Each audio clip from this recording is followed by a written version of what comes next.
Magandang umaga mga ka-goat farming. So nasa goat house ako ngayon at gusto kong i-share lang sa inyo yung technique ng kung paano magpupurga ng mga kambing kung ikaw ay walang weighing scale, walang timbangan.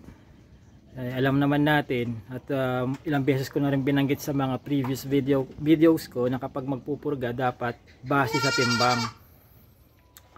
Kailangan buwan-buwan magtitimbang ka o yung mismong araw kung kailan ka magpupurga, kailangan panibagong timbang doon sa kambing dahil maaaring gumaan siya o mas bumigat pa kumpara doon sa huling buwan kung kailan mo siya huling pinurga, no? So yung pagpupurga ay laging relative doon sa kanyang prevailing or pangkasalukuyang live body weight. Huwag mong i-assume na kung ano ang timbang niya 3 months ago, 2 months ago, 1 month ago ay siya pa ring timbang niya ngayon.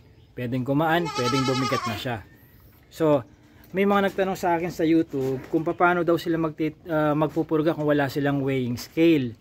Ang madaling remedyo doon bumili ng weighing scale, no? Pero paano kung walang pambili? Nangyayari kasi yun, no? Minsan wala tayong budget para bumili ng weighing scale. So, kung meron ka namang medida, magagawa ng paraan yan, no? So, ito papakita ko sa inyo. Ang gamit ko ay albendazole para sa mga bulugan at hindi buntis.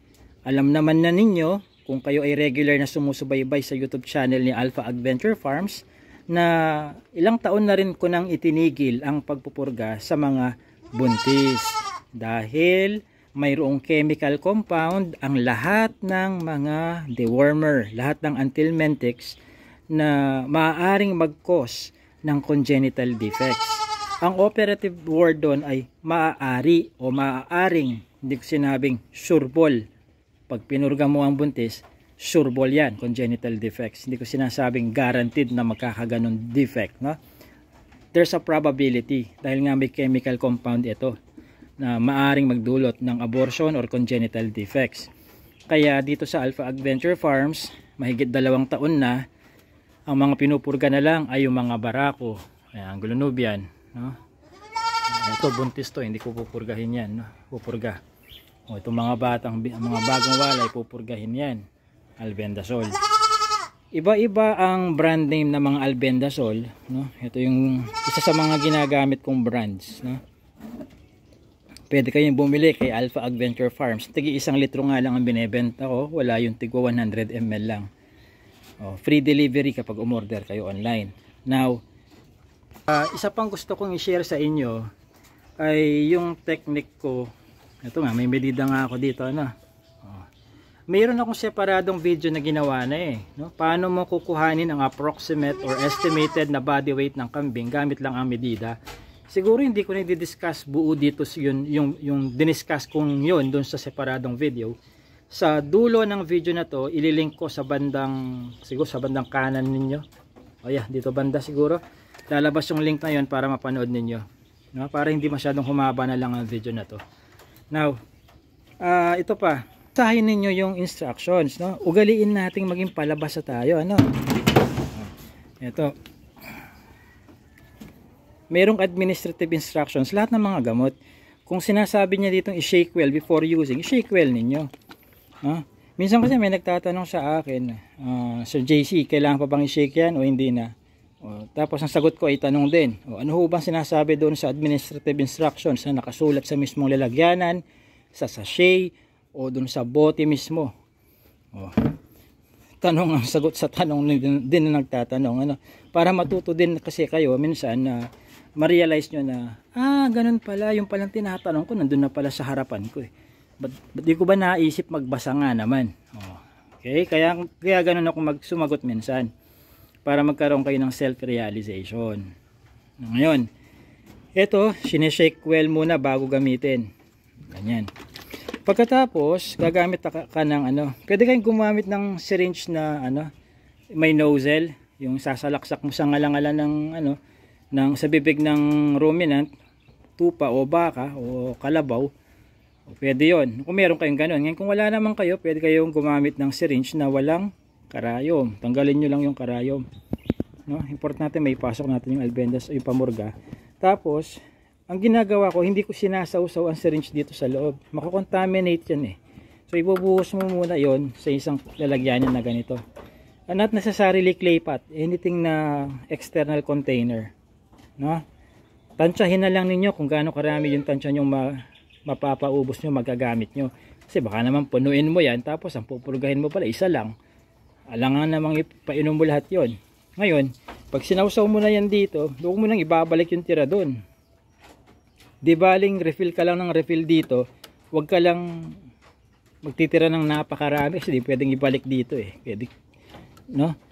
Hiniwalay mo pa ng una kung ibabalik mo rin pala doon sa loob yung tira. Nonsense, di ba? So itatapon mo yon yung matitira dito. Kaya ang ginagawa ko, tantsahang malupit lang, no? Di baling kinulang na short yung tinansya ko, di refill na lang ulit paunti-unti kaysa sa magtatapon ako, magkano din yan, no? Okay? So ganun, individually, kung hindi ka pa sanay sa pagpupurga, first time mo or hindi mo talaga kayang mag-isa, magpa-assist ka para mapabilis. Ako naman sa tinagal-tagalan ng panahon, kaya ko nang diskartin pati yung mga kambing na mabigat pa kaysa sa akin. Alam ko nang diskarte sa mga ganun. Kaya kong magpurgahin lahat ito mag-isa, no? So sa isang araw, di pa naman ako nagpurga ng 8 oras na dire-diretso sa isang araw. At the most ang napurga ko sa isang araw, half day, no, mga 50 ang kambing, mag-isa ako nun. Okay? Syempre weighing scale ng ginamit ko nun, mas mabilis yung kaysa sa pagmedida ka, no? Pinapakita ko lang sa inyo yung mga approach kapag ikaw ay magpupurga na wala kang timbangan pero meron kang medida. Paano kung wala ka nang timbangan, wala ka pang medida? Ay huwag ka munang magpurga. Humanap ka muna ng kung hindi medida, weighing scale. Hindi mo pwedeng gawin yung ano kaya timbang nito. Tapos titingnan mo lang ang kambing, sasabihin mo siguro 18 kilos to. Nako. Nakasama pa ang style mo pagka ganun. Kasi kung mali pala ang estimate mo, napagaan ang estimate mo, anong mangyayari? Underdose ang kambing mo. Ano ngayon kung underdose ang gamot? Kung makakatawa ang mga bulate, tatawanan ka, sasabihin, kaya namin yan, underdose ka palagi eh. Imbes na 2.5 ml ang pinapainom ng dewormer sa kambing na to, binibigyan mo lang siya 1.5, kaya hindi mahina yan. So tatawanan ka siguro ng mga bulate. Kung overdose naman, halimbawa 18 kilo ang kambing na to, hindi pala 13 kilos lang pala, di napasobra yung dewormer na ginamit mo. Ano mangyayari ngayon doon? Maaring mag-cause yun ng antibiotic resistance in the future. Ang antibiotic resistance o yung pagiging antimicrobial resistant ng mga alagang hayop natin ay hindi lang nagmumula doon sa paulit-ulit na klase ng gamot na ginagamit, kundi doon na rin sa pag-overdose sa kanila, no? So muna, i-postpone mo ang pagpupurga, pero wag naman yung pagpo-postpone mo 1 taon talagang postponement, no? Baka naman nagda-diarrhea na mga kambing mo pagka ganun. Postpone mo mga ilang araw lang. Hanap ka, gawa mo na paraan. Hindi kailangan bumili ka, baka may kakilala ka diyan, kapitbahay mo na ka-close mo, no? Kapalagayan naman ng loob, hiram ka ng timbangan nila, kaya medida. Siguro naman sa buong barangay nyo may mahihiraman ka kahit isa lang, ano.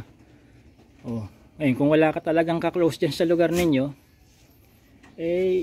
ready mo muna mga must have na materyales sa pagkakambing bago ka mag-alaga ng kambing. Timbangan, gamot. Okay? Ganon ang pag-aalaga ng hayop. Hindi po pwedeng naparating mo muna ang baka, ang kalabaw, ang kambing, tupa, manok, rabbit. Tapos yung mga kailangang dapat nandyan na wala pa pala, no? Tandaan niyo to, ang pinakamadali sa pag-aalaga ng hayop, no? Whether elepante o kalapati ang pinag-uusapan natin ay yung mismong pagbili ng hayop basta may pera ka, no? Ang pinaka-challenging sa pag-aalaga ng hayop is yung kaalaman, pagkakaroon ng tamang kaalaman. Dahil hindi ka naman pwedeng bumili ng 1, 2 tumpok ng knowledge No, di bali sana kung makakabili ka ng elepante, kalapati, sasabihin mo sa nagbebenta, pabili na nga rin po ng 3 tumpok ng knowledge. Hindi naman po pwede. So kailangan aralin mo muna para bago pa dumating yung species sa lugar mo, nauna na sa utak mo yung kaalaman na dapat meron ka. Para yung mga must-haves na kagamitan, nandyan na bago pa dumating yung mismong humihingang alagang hayop. Okay? So, ganun lang. Kailangan ko lang i-emphasize yun kasi napakaraming mga kapwa backyard racers natin ang nauunang dumarating yung alagang hayop bago yung kaalaman. Kaya ang iingay sa mga Facebook groups minsan. Tapos mababasa mo paulit-ulit lang mga tanong. Ang gagawin sa nagdadayari ang kambing? Anong pamurga gagamitin? Sinisipo ng kambing, anong gagawin? Anong mga damo ang hindi po pwede sa buntis na kambing? Paulit-ulit lang, no? Basic ang mga yan. Kaya kailangan dalawa pwede mong gawin. Either magsariling sikap ka sa pagkakatuto, kagaya ng ginawa ko. Tanong ko, sagot ko rin ang peg ko eh. Ako na nga yung estudyante, ako pa yung teacher. Pag naiisip ng utak ko yung isang tanong, diretso sa Google. Pwede mo namang i-type in Tagalog, Taglish, or straight English ang tanong mo sa Google. Merong lalabas. Madalas pa nga yung ilalabas ng mga related searches higit pa doon sa kaya mong basahin sa buong buhay mo. Million ang lumalabas, di ba? Page 1 to page 1000 whatever. Baka buong buhay mo i-spend mo doon, di ka pa tapos magbasa siguro. Ngayon, kung hindi naman ganun ang approach mo na tanong mo sagot mo, kagaya ko, umattend ka nun sa mga seminar, hanap ka, no? Si Alpha Adventure Farms, meron akong goat farming seminar. Nasa description ng link yung description ng video na to, yung link doon sa seminar na yun, pwede kang umattend. Pre-recorded yung seminar video hindi siya live, hindi siya online na live. Ni-record ko sarili ko, mahigit 4 na oras ako nagsasalita doon sa module 1. Module 1 pa lang yon. Sa module 2 marketing, 2 oras yata ako doon. So sumatotal 6 na oras kang makikinig sa akin. Cultural management pati marketing. Now, hindi compulsory na tatapusin mo na sa isang araw yon. Nasa sa iyo kung 1 oras every Saturday ka lang. Basta sa loob ng 1 taon may access ka doon sa mga video na sasubscribean mo kung saan ka magre-register. 1 taon, siguro naman sa loob ng 1 taon matatapos mo naman siguro ang 4 na oras, 6 na oras na video, kasalanan mo na lang kung may 1 taon ka hindi mo pa natapos yun, no? Mahirap yung ganun, no? Aala-alaga ka ng kambing tapos hindi mo pa maglalaanan ng oras yung pag-aaral. Yun, ang kambing ang mag-a-adjust sa limited knowledge mo. Hindi po pwede yun. Mamamatay na lang ang kambing sa diarrhea nagmamakaawa pa ang kambing sa iyo dahil sa kakulangan ng kaalaman. Okay. So yun na lang muna, sana may napulot kayong idea na to tungkol sa tungkol sa pagpupurga ng kambing kung wala kang timbangan. Ayan. This has been JC De Guzman of Alpha Adventure Farms.